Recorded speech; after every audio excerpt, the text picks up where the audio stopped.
Hello and welcome to New Jersey Politics with Laura Jones. I am Laura Jones and we're so glad to have you here. Governor Mikie Sherrill has signed New Jersey's largest ever state budget, a record $60.7 billion plan for fiscal year 2027. She calls it an affordability budget that boosts property tax relief, school funding, and pensions without raising taxes on individuals. We have a lot of reaction today on the budget. Standing by is Rosemary Becchi, founder and president of Jersey First, and Ross Connolly, Northeast Regional State Director at Americans for Prosperity. First, we are joined by Peter Chen, Senior Policy Analyst at New Jersey Policy Perspective. Peter, it's good to see you. Thank you for being with us. Happy to be here, Laura. Thanks. All right, so we're talking Governor Sherrill's budget. She describes this as the most fiscally responsible budget in years. It holds total spending close to her original proposal.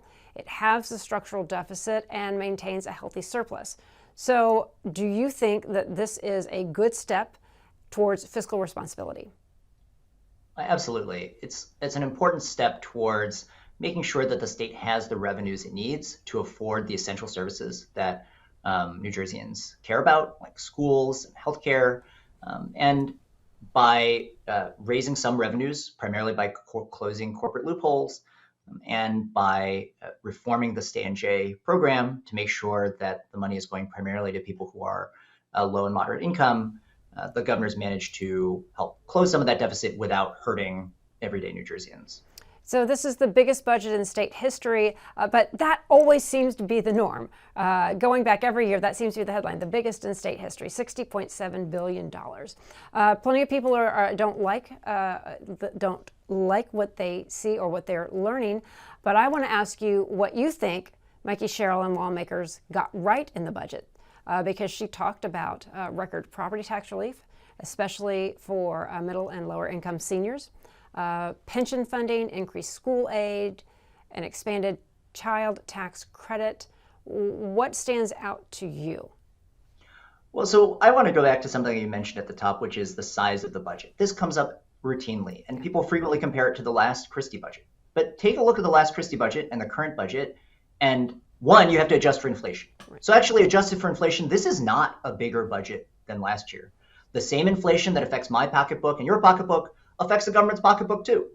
Healthcare costs are up, materials costs are up for things like construction and maintenance.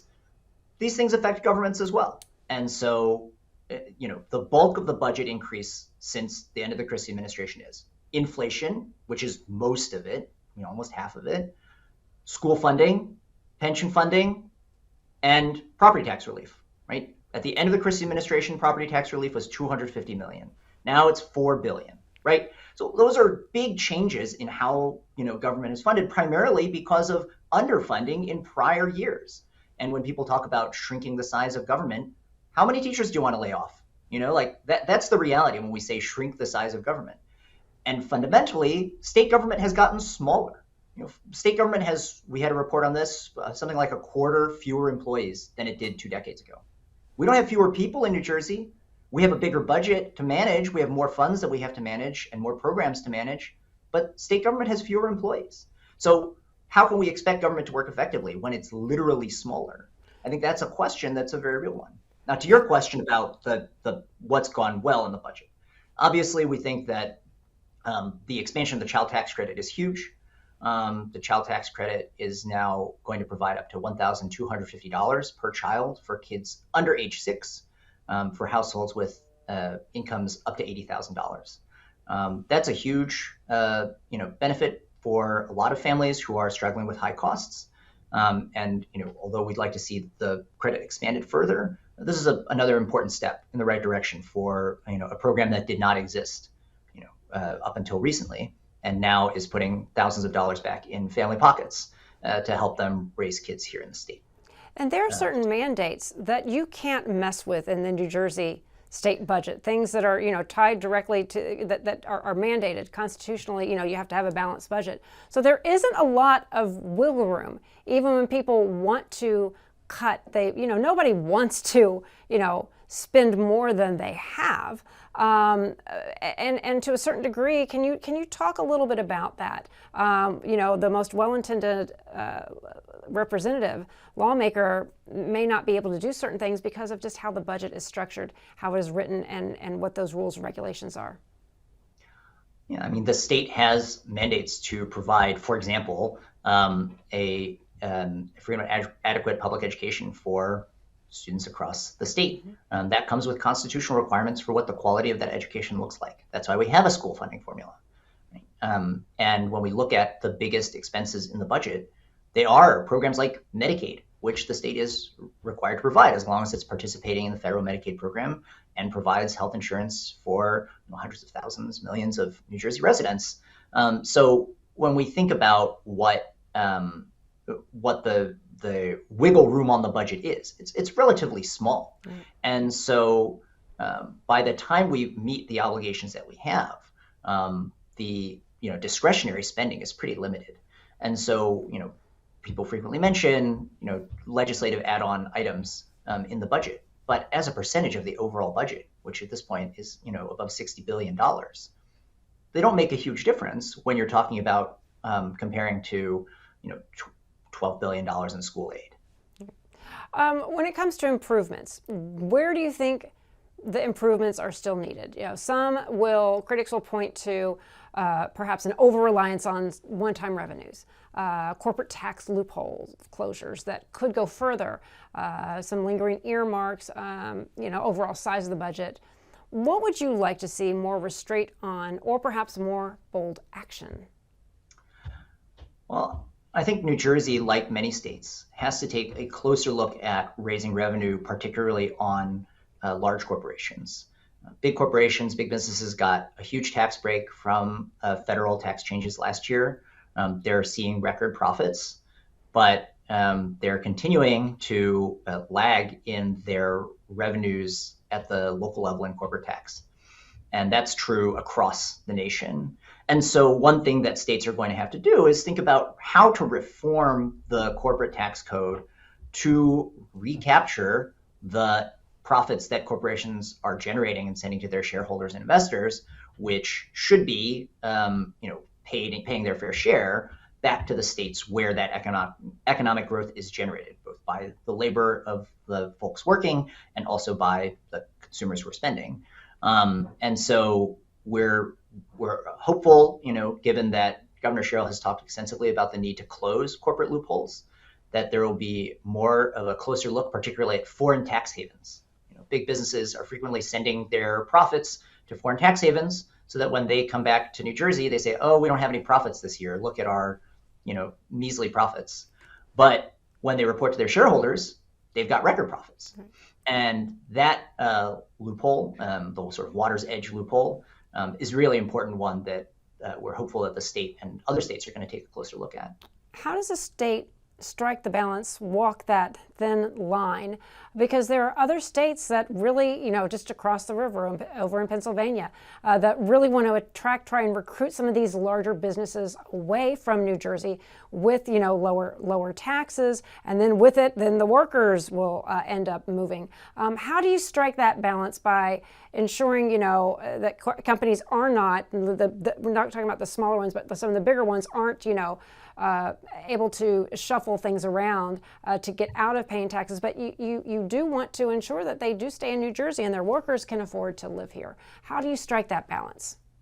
So I'd say a couple things. First, on the corporate tax side, corporations pay the New Jersey. This is a common misconception about New Jersey corporate tax. Whether a company is based here or not, they're paying New Jersey corporate taxes if they sell enough to New Jersey residents. So Apple is not based in New Jersey, but they pay New Jersey corporate tax based on the fact that lots of New Jerseyans buy iPhones and iPads and whatever else. So whether the company moves across the river or not does not affect the New Jersey corporate tax collections because that's not what they're based on, right? And when we think about what an environment is that attracts business, New Jersey's employment continues to grow, right? New Jersey as a state continues to grow.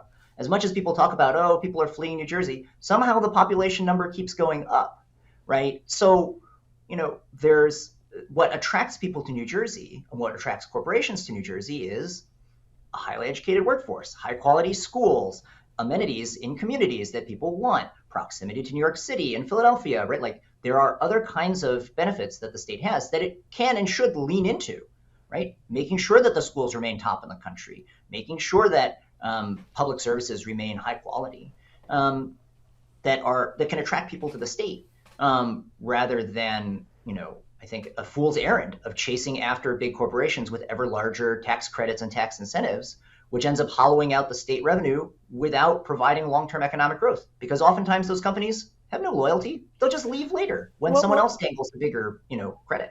Well, that's the thing. A lot of these tax programs and incentives, as a reporter and somebody who's worked on the other side briefly, you can see how the rules are kind of changed to give a tax credit, but there isn't the loyalty. And then when they can, then they leave. It's like, well, wait, we just jumped through all these hoops to give a company a tax credit.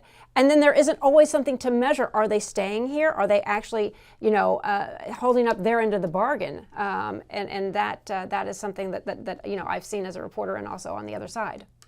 Yeah, and I'm the governor has made some comments about the corporate tax credit programs, and we saw that the legislature passed a bill that would eliminate the data center tax credit. Right. And so, the governor has not signed it yet, but certainly there have been signals that this is an administration that is maybe takes a more skeptical eye towards some of these tax credit programs, especially given their costs, right? Yeah. The Prudential Center tax credit, that's $300 million, right? And I'm sure that the state would like $300 million to do something else. And that's sort of where the challenge lies, I think, is there are expenditures, particularly those tax expenditures in the corporate realm, that are costing the state and will cost the state more into the future. And we are still on the hook for hundreds of millions of dollars every year in tax credits that were issued from the Christie administration, right? But from an entirely different set of corporate tax credits a decade ago. And we're still paying $300-400 million annually for those. Well, and then looking at the bigger picture, things that are not within New Jersey's control at the federal level, there is uncertainty because there could be potential cuts looming. So how strong do you feel New Jersey's fiscal position is heading into this next year? Is the budget actually building up those reserves, rainy day funds, closing gaps where it should, or are they perhaps kicking bigger problems down the road? I think they've made some important decisions. And I think, again, the changes to stay in jail are an important sign that the state's leaders are taking the fiscal situation seriously. Right? This is a program that was heavily, that was an important piece of a policy agenda, and it has been curtailed because of its cost. And I think that reflects an understanding that there are changes needed. But I think there are harder decisions yet to come, right? What do we do about the growth in healthcare costs, particularly for state and public employees? How are we going to raise revenue in an environment where the profits generated globally from the economy are being concentrated in an ever smaller group of people? And I think that's a big question sort of moving forward about how we're going to be able to maintain and to build more investment, right? The corporate transit fee was a great example. We tax big business to help fund NJ Transit, but that's just for operations. That's just to keep the lights on. That doesn't fix the longer term problems with infrastructure that's aging and structural problems that persist. Where is the revenue going to come from to make those deeper long-term investments? And how we're going to be able to direct funding to make sure that the people who need the money the most are the ones getting it. Yeah, these are some complex things that have to be navigated and a lot of layers to it. Peter Chen, New Jersey Policy Perspective, thank you so much for taking the time to talk to us and break it down. Thanks, Laura.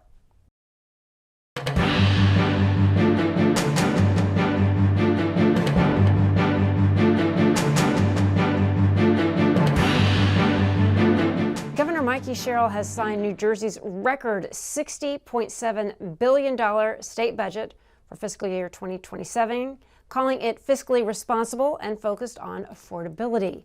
The plan includes major property tax relief, full pension funding, and increased school aid, all without, they say, raising taxes on individuals.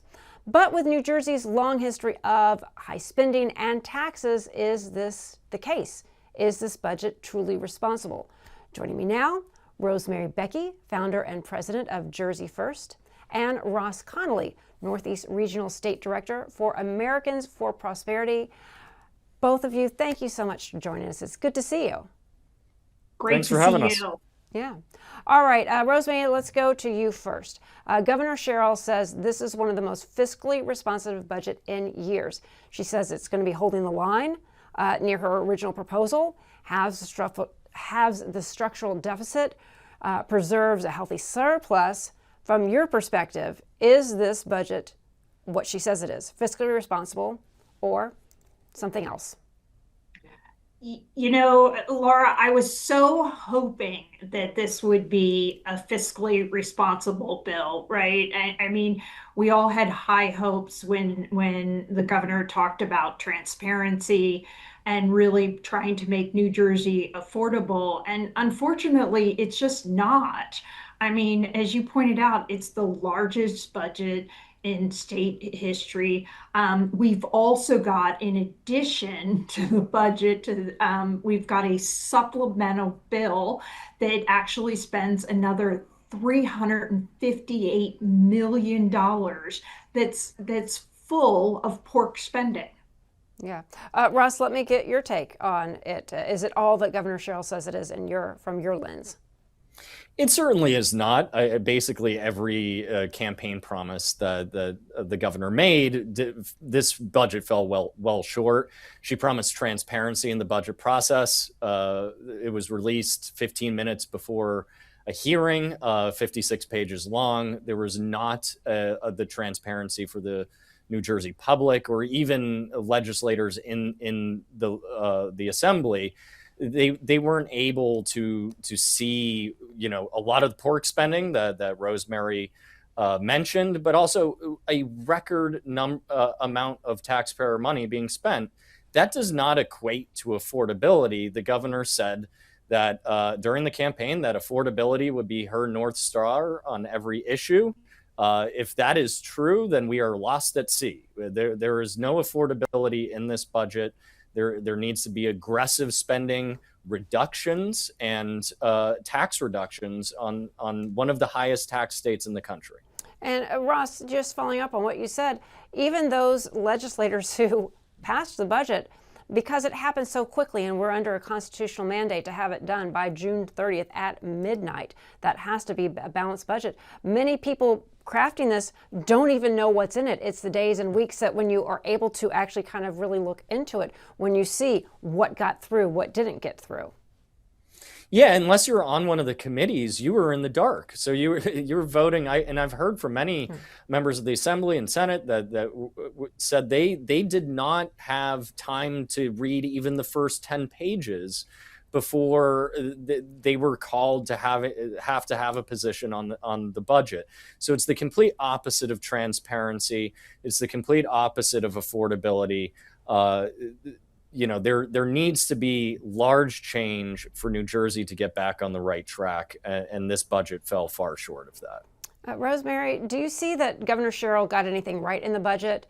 She talks about delivering on property tax relief, especially for seniors, full pension funding, also boost in school aids to some communities after the child tax credit. Do you see any moves positive from your point of view? I mean, from my perspective, certainly making sure that we are fulfilling our prior obligations, like funding the pension. I mean, moves like that are important to do. And obviously, the school funding is another important aspect of it. But again, I think that just the sheer size of this all, we really need to take a step back in New Jersey and really look at our spending and really look at what we actually can afford. Yeah, Ross, I remember my first budget I ever did. as a reporter back in the 90s when Christy Todd Whitman was in office. It was a $20 billion budget, and it was the largest in state history. And it seems that every single year it is the largest in state history. Here we are again. Where do you think this budget really falls short? Where does it need improvement? Again, critics are pointing to its size overall, earmarks for local projects, reliance on certain revenues, perhaps missed opportunities. So what would you like to see cut, changed, or better out there to protect taxpayers? We would certainly like to see broad-based tax reform take place in New Jersey. Reductions in business taxes, highest corporate tax rate, reduction in income taxes, some of the highest income taxes. I appreciate the efforts to addressing property taxes, but that's not the way to go about doing it. You have to have a pro-growth agenda, and this is what every state that is doing well has implemented. They've reduced taxes to grow the tax base, attract businesses, keep your young people here in New Jersey, instead of just trying to spend your way out of the problem. Spending money on silly pork items is not going to help anyone. She should follow the model that she just said. They eliminated subsidies for data centers. That is something we support. You shouldn't get special treatment just because of the product you provide. Everyone should be on an equal playing field. So getting rid of this use of taxpayer money to give to massive corporations to keep them here, you could keep them here by just lowering taxes and having a pro-growth agenda. Rosemary, let me get your take on that. Ross was also just mentioning how young people aren't, they're going here, they're going to school here, but they are not going to college here. They're not coming back to work here. Seniors who have worked and lived all their lives can't afford to stay here. And he's talking, again, as one of the highest tax burdens in the country. Families and businesses, they're continuing to feel the pinch. So I wanted to get your take. Yeah, I mean, certainly you and I have talked about this in the past. I mean, people are leaving New Jersey, and certainly our kids are going to school outside the state for higher ed and not coming back. And so, as Ross pointed out, we need fundamental tax reform in New Jersey. And we're continuing to drive out businesses out of New Jersey. Another aspect of this budget has, raises revenue of over $1 billion on businesses. Businesses will only be taxed so much before they'll pick up and leave. And certainly over the years, we see more and more companies leaving New Jersey. And so we've got to take a hard look at how we're spending our money and how we're taxing people and really get those things under control here in the state. Ross, do you see anything from your perspective that lawmakers, maybe on both sides of the aisle, are just missing the boat on? Because you're mentioning other states that do things better, but our costs, again, just keep going up and up and up. And I'll even look to the analogy, I don't know if we call it an analogy. People, you have to pay to go on the beach in New Jersey. I fundamentally don't understand beach tax. They'll say, oh, well, it's to keep our beaches nice. Like, well, most other beaches are lovely, and they don't have the beach tax. So is there a mentality that exists in New Jersey throughout government, not necessarily maybe a Republican and Democratic issue, but it just seems like, well, that's how it is, and that's how it always will be, and this is just, is there some type of mindset that we've got in New Jersey that's preventing some of these savings that other states seem to be doing better? I definitely think so. A lot of states, Maine, for instance, has the most coastline in America. They do not have a beach tax there. You can go about governing in a way that your solution is not always more government.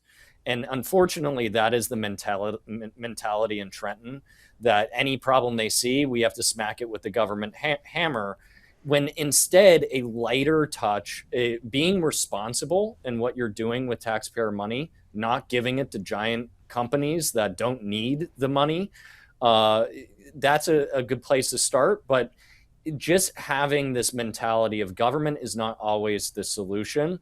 That's what, whether it's Florida, Texas, the Carolinas, Utah, the states that are doing well, they're looking at things and saying, how can we get government out of the way of the people? Affordability is a national problem. It's in every state. Some states are handling it much better than others, especially when their populations are having to adjust their own household budgets and really, tighten their belts. And not seeing the government in New Jersey do the same is just irresponsible, and it's putting New Jersey on the wrong track. That simple change in mentality could really shift the entire agenda in Trenton. As we wrap this segment up, Ross, I'll give you the final word as we're looking ahead. What can be done, some of the priorities you think as we close out this segment. Change is absolutely possible in New Jersey. I think shifting that mentality from spend and tax the New Jersey people to one of pro-growth, one of a future that people can believe in, that will keep our young people here, be able to afford a house, be able to grow their business here in New Jersey instead of fleeing states like Florida that have lower tax burdens, less regulations, and the results show their economy is booming, while New Jersey is sending our economy to South Florida. Ross Connolly, Rosemary, Becchi, thank you both for taking the time to talk to us. Always a pleasure to see you. Thanks for having us. And that'll do it for today. I'm Laura Jones. Thanks so much for watching New Jersey Politics. We look forward to seeing you back here next time.